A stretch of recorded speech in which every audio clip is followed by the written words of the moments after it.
Hello, Tubies. How are you all doing? I hope you're doing fantastically fabulous. And if you're not doing fantastically fabulous, well, I'm sorry. You should get a kitten. They'll make you do fantastically fabulous. Trust me, I've got 2 of them. Well, they're not kittens anymore. They're cats.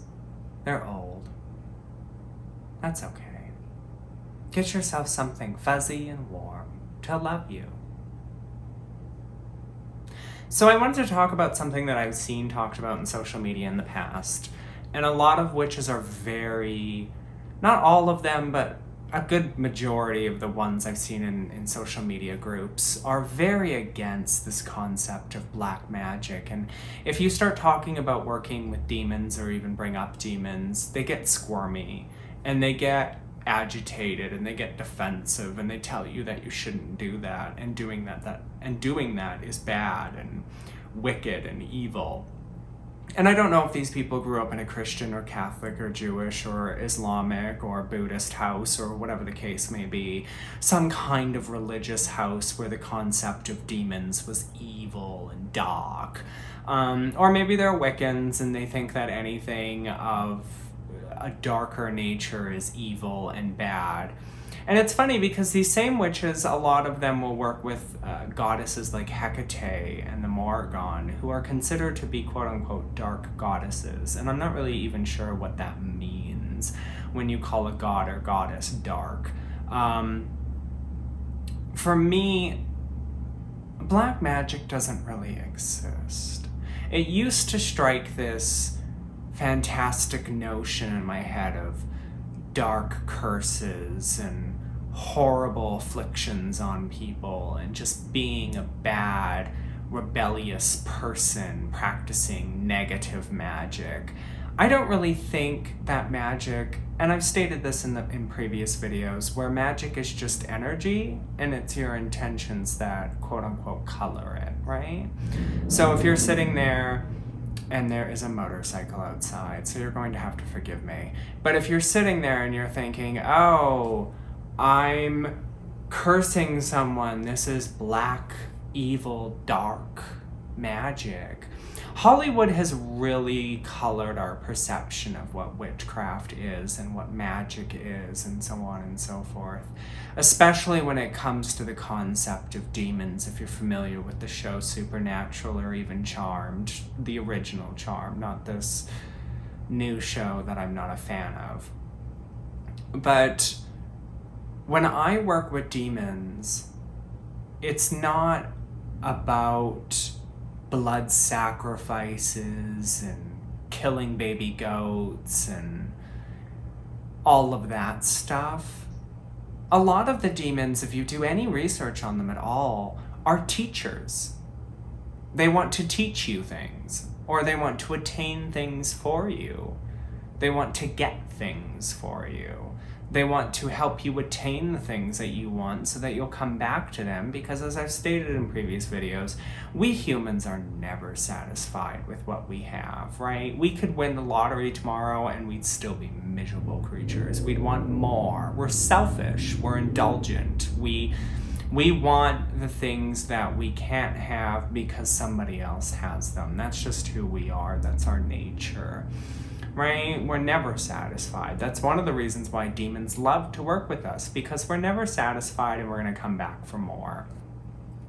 So when I work with demons, specifically some of the ones that I have been introducing myself to as of late, it's, for starters, it's an introductory thing to see if they'll come back and communicate with me in the dreams and in the astral projections and so on and so forth. And some have and some haven't.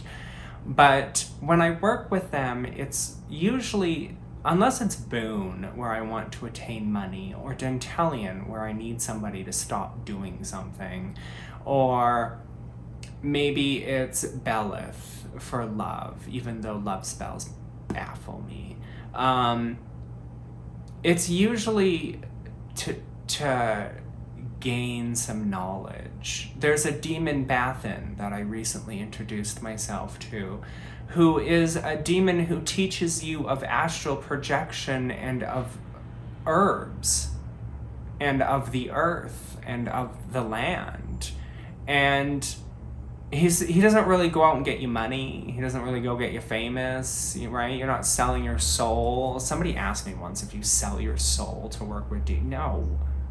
Like, I don't know where you people get this information from, but that's not...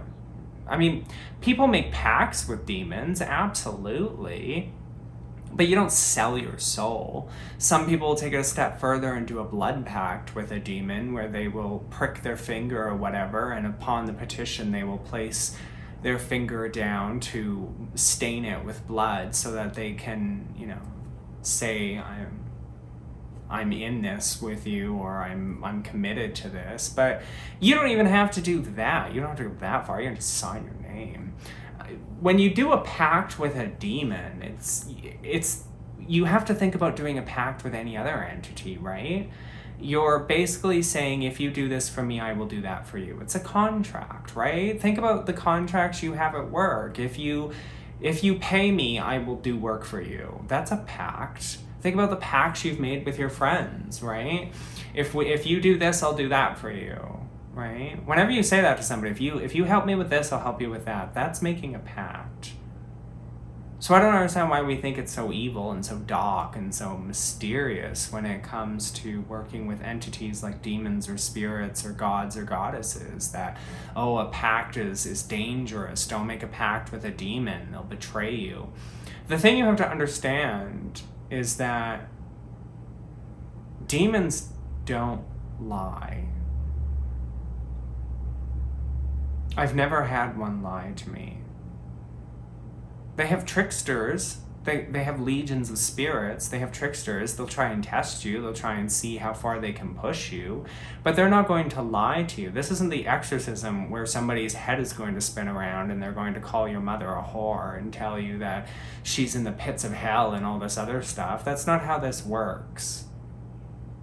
This isn't some ancient, powerful black magic that's never been talked about before, like what E.A. Koetting likes to talk about while he's trying to sell you on some book he's written about a pact with some demon or something, right?